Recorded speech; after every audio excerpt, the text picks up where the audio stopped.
Nah berarti gitu. gue pernah juga nih, tolong definisikan ini apakah kekerasan seksual atau bukan. Jadi gue pernah ditilang ya sama aparat, terus udah gitu gue nego-nego lah segala macam bla bla bla, Biasa ya kan. biasa. Jadi di situ nggak boleh, disuruh dia cobalah ke satu pos, dibilang gitu. Oke, gue ke pos itu. Terus kan nego-nego duit ya, maksudnya ya nego lo pak, inilah nggak ada duit segala macam gitu. Terus dia bilang gini, ya udah kamu jadi pacar saya aja, gitu. Saya kasih duit nanti. Nah itu kekerasan seksual atau enggak? Iya, iya banget. Dan itu ada di mana-mana, di tempat kerja banyak. Kekerasan seksual ini yang tadi kan ada kekhasan. Jadi ada unsur kekuasaan di situ. Kalau kita balik lagi ke definisi, siapa sih yang yang berkuasa atas perempuan? Gitu kan pasti laki-laki yang dianggap bisa mewakili kepentingan perempuan, bisa mewakili kebahagiaan perempuan tadi gitu kan. Termasuk siapa sih yang bisa menjaga tubuh perempuan? Itu kan laki-laki. Nah, kekerasan seksual ini adalah faktor kekuasaan yang tidak setara antara laki-laki dengan perempuan. Itu kenapa yang menjadi sasaran adalah si perempuan yang ada di bawah kuasa laki-laki, kayak tadi aparat. Kamu lagi ada di bawah kuasanya aparat pada waktu itu kan? Benar-benar. Nah, dia menggunakan kekuasaan itu untuk menundukkan seksualitas kamu sebagai perempuan. Kemudian misalnya guru ngaji. Yang lagi viral ini yang 13 orang. Berapa? 13 kan? 13 santri. Dan dia bilangnya hilaf. Dan dia bilangnya hilaf. 13 hilaf tuh kayak nggak masuk logika sih. Nah, jadi santri ke murid ada faktor kekuasaan di situ. Atau dosen ke mahasiswa ada faktor kekuasaan gitu. Atau bos ke pegawai yang perempuan itu ada faktor kekuasaan di situ. Paman ke ponakan, ayah ke anak. Jadi setiap kalau kita lihat setiap kekerasan seksual yang terjadi itu pasti ada kekuasaan yang tidak setara antara laki-laki dan perempuan di situ. Jadi ketika pun kan sering banget tuh ya masyarakat kita atau aparat kita itu selalu bilang, kamu mau nggak kok pacaran tapi bilang diperkosa, kok udah 3 kali tapi baru ngelapor. Oh iya. Kok istri ngomongnya diperkosa suaminya. Nah ya itu kan harusnya kewajiban istri dibilangnya gitu gak sih? Iya. Harusnya kita bersikapnya gimana nih? Benar. Sebagai perempuan mungkin bisa di-share ke Sobat Berkawan nih. Sobat Berkawan. Jangan lupa. Itu tadi kita jangan lupa bahwa ada faktor kekuasaan di situ. Gitu kan? Kenapa perempuan istri bisa diperkosa oleh suaminya? Karena lagi-lagi apa definisi masyarakat kita untuk seorang istri? Dibilangnya kewajiban. Nah, kewajiban untuk melayani. Kan ada melayani laki-laki. Tidak boleh membantah laki-laki. Padahal concern yang tadi itu persetujuan badan kita ini mau diapain sih? Itu nggak ada yang bisa mengurangi selainnya kita sendiri. Itu otonomi kita sebagai perempuan gitu kan. Nah, tapi kenapa bisa 3 kali baru ngelapor, 4 kali baru ngelapor? Karena concern tadi itu dimanipulasi oleh segenap kekuasaan yang dimiliki laki-laki atas kita, atas istri, atas pacar. Banyak kan yang misalnya cium dong, bukan dong, pap dong, gak mau nih ogah-ogahan. Kamu kok gitu sih? Kan aku pacar kamu. Kamu gak sayang sama kamu aku. Kamu gak sayang sama aku. Situasi itu dimanipulasi sedemikian rupa agar ada feeling guilty dari si perempuan dan akhirnya mengiyakan apa yang diinginkan oleh laki-laki. Berarti itu kesadaran semu yang dibuat tadi berdasarkan definisi tadi agar perempuan tetap manut sama laki-laki. Nah, akhirnya persetujuan itu tidak serta-merta adalah persetujuan yang betul-betul karena kehendak sadar si perempuan. Nah, ini yang sulit akhirnya si korban kekerasan seksual ini dapat keadilan dari aparat. Pasti aparat akan bilang gitu, sering banget kalau di pengadilan tuh. Goyang nggak? Basah nggak? Kalau basah berarti enak dong. Kalau enak berarti bukan perkosaan dong. Wow, dibikin enak masa nggak mau sih? Nah, iya, wow. Begitu. ya kan? Padahal dia lupa dan nggak sadar bahwa ada faktor kekuasaan yang memanipulasi concern persetujuan dari si perempuan dengan akhirnya bilang iya. Nah pada akhirnya ketika misalnya si pacar ini nggak dinikahin, dia akan ngadu, ya kan? Karena si manipulasinya, gue akan nikahin lu, pasti gue akan sama lu. Ya udah deh iya, dengan ogah-ogahan yang ketika misalnya diajak dan tidak, itu berarti tidak dan enggak. Ketika dibujuk dan akhirnya iya, berarti itu perkosaan. Oh gitu. Iya, karena ada indikator yang utama, satu-satunya indikator apakah itu perkosaan, pelecehan seksual, kekerasan seksual atau bukan, itu ada pada concern. Oh karena si ceweknya nggak mau, Nah. tapi karena dibujuk-bujuk, Nah, akhirnya ya udah deh gitu. iya, ya udah deh tapi, Hmm. ya udah deh itu nggak ada tapi.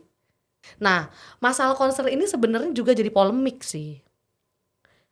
Kalau kita lihat advokasi undang-undang kekerasan seksual itu, concern ini kan jadi bahan pihak lain yang tidak mendukung. Karena concern ini kan ada apa namanya di dalam klausulnya di rancangan undang-undangnya itu kan ada concern tadi kan, bahwa itu adalah indikator utama gitu kan. Nah, kekerasan seksual ketika tidak ada concern atau ada paksaan. Nah, karena ada klausul tersebut, jadi itu disalahartikan dengan undang-undang ini menganjurkan seks bebas. Karena ada persetujuan. Berarti kalau misalnya setuju bukan perkosaan dong. Berarti kalau setuju berarti zina boleh dong. Jadi kan ada logika yang blunder. Ya kan? Balik lagi pada akhirnya. Persetujuan perempuan bukan ditentukan. Kita sebagai perempuan itu bahkan tidak berhak untuk bilang setuju atau tidak setuju orang mau sama kita. Ya kan? Tapi ada orang lain, pihak lain yang bahkan mengambil kontrol si definisi persetujuan itu. Bahwa ya tadi berarti kalau misalnya setuju boleh seks bebas dong. Berarti undang-undang ini menganjurkan seks bebas dong. Bukan itu, Bre. Gitu kan. Nah, itu yang tidak dipahami. Bahkan bukan hanya tidak dipahami tapi disalahartikan sama orang-orang lain. Dan mungkin kalau misalnya dilecehin menurut gue ya, perasaan kita itu adalah valid. Biasanya kan akhirnya jadi nggak valid. Misalnya lu dicolek di PD lu gitu ya, payudara lu. Terus gitu dibilang sama cowoknya, ih kan gue cuma bercanda. Akhirnya jadi validasinya langsung hilang tuh. Ini bener nggak ya? Gue kalau marah, gue bener nggak ya? Iya. Bener, ya nggak sih harusnya? Betul. Karena perasaan lu pada saat itu adalah valid. Kalau misalnya lu merasa itu dilecehkan, ya emang itu iya gitu. Walaupun mungkin definisi pelecehan seksual tiap orang beda ya. Mungkin ada orang yang kalau dipegang kayak gitu nggak masalah gitu. Tapi kalau misalnya lu masalah, ya udah ungkapin aja. Iya kan? betul banget. Dan itu tadi sebenarnya kesadaran perempuan atas dirinya bahwa gua berhak untuk ngapa-ngapain badan ini dan gua berhak untuk bilang enggak sama apapun yang mengganggu, itu kan menjadi tidak penting kan. Ya kan? Bercanda lah. Gitu aja marah. Bahkan banyak banget di luaran sana itu ada jok-jok yang ngomongin tentang perkosaan. Kayak misalnya, oh gue perkosa lu. Itu sering banget kan. Nah, ketika misalnya perempuan marah, itu nanti dianggapnya kaku, perempuan pemarah, baper lu, ya kan. Nah, padahal dia nggak tahu pengalaman ketubuhan perempuan itu hanya dialami oleh perempuan. Laki-laki atau orang lain yang tidak punya badan ini itu nggak punya pengalaman yang sama. Ketika dia nggak punya pengalaman yang sama, berarti dia tidak valid ngomong apapun tentang tubuh dan perasaan perempuan.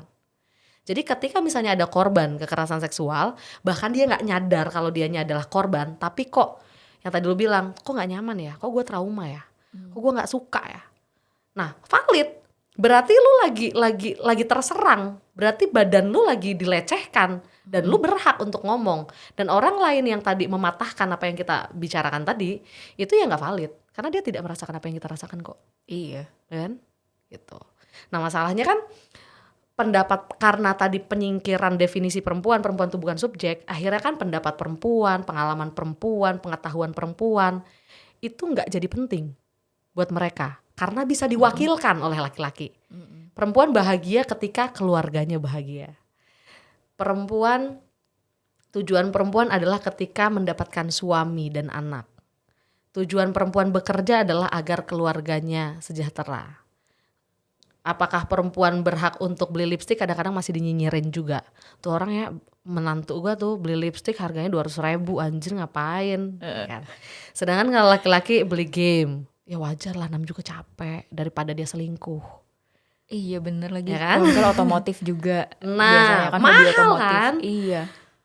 Ya nggak apa-apa lah, mending daripada selingkuh. Namanya juga laki. Namanya juga laki, nggak ada tuh. Iya. Namanya juga perempuan. Nggak ada. Nah, karena perempuan selalu harus manut, perempuan itu harus menjaga kehormatan, harus kalem, nggak boleh aktif, nggak boleh kritis. Terus ketawa biasanya nyinyirin juga kalau misalnya ketawanya terlalu ngakak. Ada beberapa keluarga yang bilang, lu jangan terlalu ngakak lah, ntar cowok-cowok pada ilfil. Gitu. Akhirnya tujuannya adalah biar cowok nggak ilfil. Akhirnya biar kita bisa melekat sama. Bisa nggak sih kita tuh bahagia atas keotonomian diri kita sendiri? Ya gue bahagia karena gue hitam, gue bahagia karena gue perempuan, gue bahagia karena gue bisa beli bunga untuk diri gue sendiri. Karena banyak kan yang iya bagus ya, gue beli bunga nih buat gue sendiri, tapi bukan dari pacar gue, nggak apa-apa lah, sedih banget. Kenapa sih lu nggak bisa? Kenapa sedih? Nah, kenapa sih lu nggak bisa bahagia karena lu bayar apa yang jadi kebutuhan lu? Selalu pelekatan itu yang akhirnya bikin kita nggak bisa ngapa-ngapain. Kita pakai baju harus yang girly sebagai perempuan. Gue pernah tuh ya, waktu lagi liburan, lagi kumpul keluarga, terus gue dibilang gitu, Bu, bapak gue nggak bilang ke gue langsung, tapi bilang ke nyokap. Bu, itu anaknya tuh hitam banget, dirawat kayak di rumah sakit. Astagfirullahaladzim. Sakit apaan ya kan? Sakit hitam sakit gitu. Dan akhirnya gue dibahas tuh, kamu perawatan kayak Zak, biar ya kamu gimana kalau nggak perawatan, laki-laki mau sama kamu? Kenapa harus laki-laki mau sama gue gitu? Kenapa gue nggak bisa kamu harus belajar yang pintar biar kamu mandiri dan kamu bahagia. Kenapa nggak kayak gitu? Biar kamu pintar, biar dipilih sama laki-laki. Akhirnya balik lagi, apa sih sebenarnya tujuan hidup perempuan ini? Cuma berlekat sama laki-laki yang itu. Padahal kita sendiri tuh bisa berdiri pakai kaki kita sendiri loh. Betul. Ya kan, apalagi dengan wanita karir misalnya. Atau misalnya ibu rumah tangga, dibilangnya misal ngomongin soal, biasanya kan isunya di rumah tangga itu salah satunya adalah keuangan. Ya misalnya si ibunya ini foya-foya untuk membahagiakan dirinya sendiri. Terus dibilangnya, lu gimana sih sebagai ibu tidak menjalankan kodrat lo sebagai istri gitu. Harusnya kan lu mengatur keuangan lu sebaik mungkin gitu. Nah, ngomongin soal kodrat, sebenarnya kodrat tuh apa sih? Siapa sih kodrat? Kayaknya ada bapak-bapak yang namanya kodrat ya kan. Iya mungkin. Hai biar kawan, kita tidak mendiskreditkan lu ya. Iya, tidak. Ini beda kodratnya. Itu tadi, jadi kodrat ini tuh sering banget. Jadi banyak. Oke, tapi sebelumnya ketika kita ngomongin tentang hak kesetaraan, keadilan perempuan, itu tidak sama dengan perempuan mau sama semua-muanya sama laki-laki, karena kita beda. Tetap kita punya fungsi reproduksi, laki-laki enggak, kita punya payudara, laki-laki nggak punya, kita punya rahim, laki-laki nggak punya, dan itu berimplikasi pada apa yang bisa kita lakukan dan tidak. Jadi nggak bisa tuh perempuan harus ngangkat beban sama laki-laki, ngangkat berat maksudnya sama dengan, nggak bisa, karena kita punya karakteristik ketubuhan kita itu berbeda dengan laki-laki. Nah, yang dimaksud dengan kesetaraan, keadilan itu apa? Adalah berada pada hak. Jadi ada hak yang harus setara antara laki-laki dan perempuan sebagai manusia.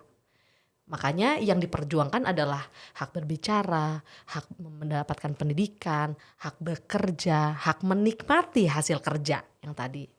Nah, ini yang menjadi perjuangan yang masih akan terus dilakukan, karena ketidakadilan terhadap perempuan itu dilakukan dan berlangsung, disadari bahkan tanpa disadari.